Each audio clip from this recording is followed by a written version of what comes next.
బెంగాల్ అనేటటువంటిది ఇప్పుడు చాలా పెద్ద ఎత్తునే ధైర్యం చేస్తుంది. వాస్తవంగా బెంగాల్‌లో మమతా బెనర్జీ టైంలో ఇచ్చినటువంటిది 63 లక్షల మంది.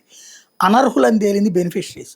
అంటే అనర్హులని తెలిసిన ఆళ్ళ పార్టీ కార్యకర్తలనినో, లేకపోతే పార్టీ కార్యకర్తలు సజెస్ట్ చేశారనో, లేదా పార్టీ కార్యకర్తలు డబ్బులు తీసుకొని ఇచ్చినా ఓకే చేశారు. ఇప్పుడు మన రాష్ట్రంలో నీతి ఆయోగ్ లెక్క ప్రకారం 10% మంది మాత్రమే పేదలు.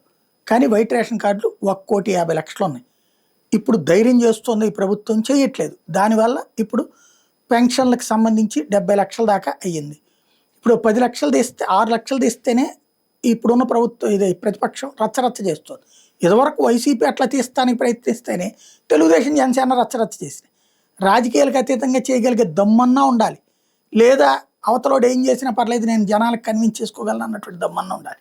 ఇప్పుడు బెంగాల్లో బీజేపీ ప్రభుత్వం వాస్తవంగా మమతా బెనర్జీ ఇచ్చిన స్కీమ్స్ను కొంతమందికి తీసేస్తే తను మైనస్ అవుతుంది. అయినా సరే తెగిస్తోంది. 63 లక్షల అనర్హులైనటువంటి వాళ్ళకి పథకాలు తీసేయడానికి సిద్ధపడుతోంది. ఇప్పుడు మరి దానివల్ల ప్రయోజనమా నష్టమా రేపు స్థానిక ఎన్నికల్లో తేలిపోతుంది.